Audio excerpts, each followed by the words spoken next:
press record, Kyra. Okay, and then Kyra will put up the presentation, and I'll hand over to Mischa, who will take you through it.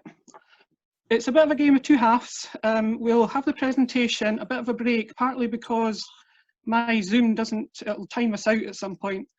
And also we thought it'd be useful just to have a break, get away from the screen, focus your eyes in the distance, wander in the garden for 5 minutes if you've got one, make a cup of tea. So we'll have a bit of a break, and then we can come back with a bit of a Q&A. So yeah, welcome again, and hand over to Mischa. Hello, welcome to our Creative Bravery course. Today we'll be showing you how we've learned through preparing to build our huts. So just imagine a cozy hut where you can think, be creative, breathe, in your own woods all by yourself. What do you think you'll need to build a hut? What will you do that will help with your education, and how will you be learning to do this? So sit back, listen, and take some notes, because we want to questions at the end, and we've created a short little quiz. So get ready for a fun hour of learning. Right, next slide, please. So this here is the definition of a hut. It's got very long words that I cannot pronounce, so I'm not going to read it. So if you want to just browse over it, it's basically saying that a hut is no more than 30 square meters. It's not connected to mains water, electricity, or sewage, and it's built in a way that you can remove it without scarring the land, and you're basically leaving no trace. So at the bottom here you can see a little link to the 1000 Hut website. So in the break, if you want, have a look at that, because it's like a really good website where you can see lots of different styles of huts, and you can see like how to build a hut step by step. So when you're properly building, it shows you insulation, how to build walls and stuff. Next slide, please.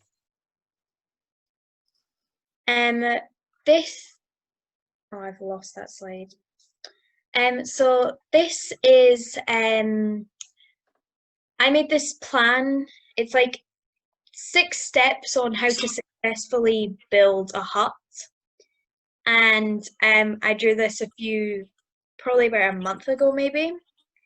And it's basically a little storyboard on how to build a hut. So the first step is finding out how to build it. So how you get the money, the land, ideas, tools, and all the people that you need. And so step 2 is planning. So you'll definitely need a lot of planning to build huts. So we've used books, and there's also, you can look on Pinterest and 1000 Hut website to look at different ideas on how to build it. And yeah, so this is basically lots of research on how to build a hut. And step 3 is about the land, on how to build it. So like the land and how to like own a part. So in mid-October, we should have our own bit of land, 5.5 acres, to build a few huts on. And so this step is all about doing all the forms and paperwork to own your own bit of land. And we're on that step just now, as I've said. And step 4 is all about the resources and tools, bits of wood, gathering even more people to build these huge, massive, not massive, but really nice huts, and getting all your wood, nails, screws, and stuff like that. And then step 5 is building them. It's pretty self-explanatory, really. You're just building your huts in making sure that they're 30 square meters or under, and like all to your standards, really. And then you're done, basically. Next slide, please. So these are all the books we've got so far. So we've got about 9 books, and they're all covering different aspects of building your huts. And yeah, that's basically it for that slide. Next one, please. Well, this slide here is the like one all about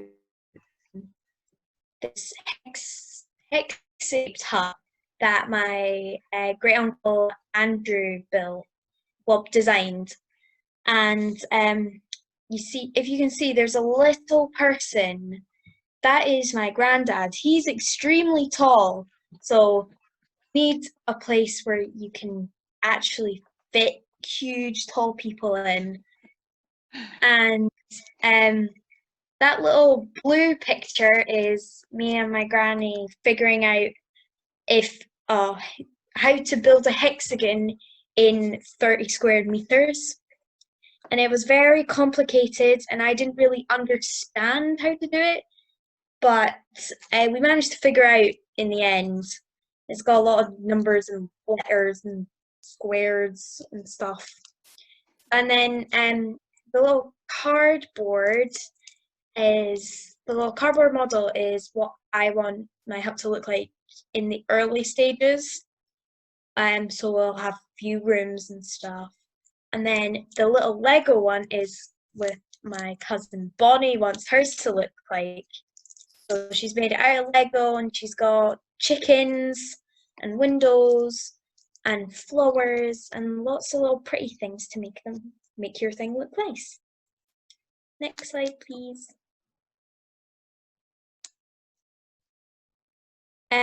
So here's me. Yes, that is an axe. I am 13, and all my friends got makeup and body spray and like all that stuff. Well, I got axe in a book for my birthday. I'm not complaining, but I've read all of my books already, and I've been using my axe a lot. And just a few weeks ago, one of my pals came around, and I taught her how to use my axe properly for when we're building our huts, and so she can cut all this wood and for kindling and for our fires and stuff. Next slide, please. So you may be wondering, why is this picture here? Well, this was my granny's face when she did some research and found. Next slide. Composting toilets. I know it doesn't sound very nice, but it's really helpful, and it's not connected to sewage or water.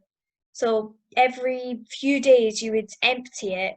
So, and you can make them look really pretty. So like this, it's all nice and woody and all pretty, and it's like really good for the environment, and it's once you've done your research, it's not as disgusting as you first thought it would be.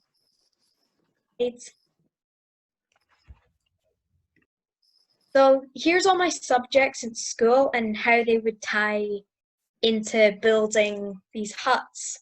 So CGT, craft and design, is obviously building. Maths, angles and measuring. Science, physics, and biology with growing stuff. English with reading and planning. Art, designing, employability skills, working in a team. History, land ownership. Modern studies, weather, eco-friendliness and land reform. MPS, moral philosophical studies, and doing good things for the planet. Next slide, please. Oh, I'm heading over to my granny for this slide. Yeah, hi. Thanks, Mischa. That was great. Yeah, so Kyra's doing a diploma in permaculture, and we were seeing the relevance of that as we were thinking about the wood and how we were going to cultivate it, what we might grow in the wood. It's the wood that we're looking at that Mischa mentioned has been an old, I think since the 20s, timber wood with a few other more natural, birch and oaks and things in it as well. So we wanted to think, well, how are we going to kind of nurture the wood as we develop it and as we build our hut in it? And permaculture is my tiny little understanding of it is an amazing approach to be able to do that. And we thought there is a link to education there. Kyra did a session earlier on as part of the Creative Bravery Festival on how a permaculture approach could be thought of in terms of education. So the phrase that we've been using is, instead of how do you educate, the question is how do you grow good people? So how do you grow good people who will care for the earth, who care about other people and the other creatures that live on the earth?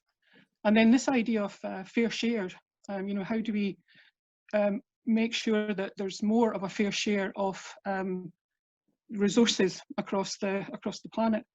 And in among some of the research that we've been doing in the Leslie Riddoch book that was in among the pictures about huts, there's a lot of issues around land ownership. There's a very tiny amount of people in Scotland own huge swathes of the private land. So there's questions to be asked there about land ownership and land reform. So there's a huge amount there. It's still very early days. We're still playing with it. We're still trying to understand it. So Creative Bravery Festival next year, we'll come back and tell you what we've learned about that too. So the next slide.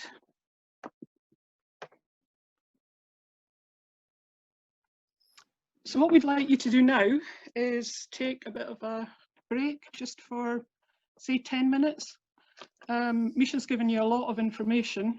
So what we'd like you to do is just, if you've got a garden, go outside and sit or wander in the garden, go around the block, get a bit of fresh air. It's not raining where I am. I don't know what it's like and where everybody else is. Or at the very least, just make yourself a cup of tea and look into the long distance rather than focus your eyes on this tiny screen. And we'd like you just to be thinking about, what is it that you've heard? What surprised you about what we've been saying? What interests you? What questions might you have? And if we can go on to the next slide. Mischa mentioned a wee quiz that we've got set up. So the instructions on the right there, if you just want to download or just go onto Google and type that in, you'll be able to play the quiz on your phone.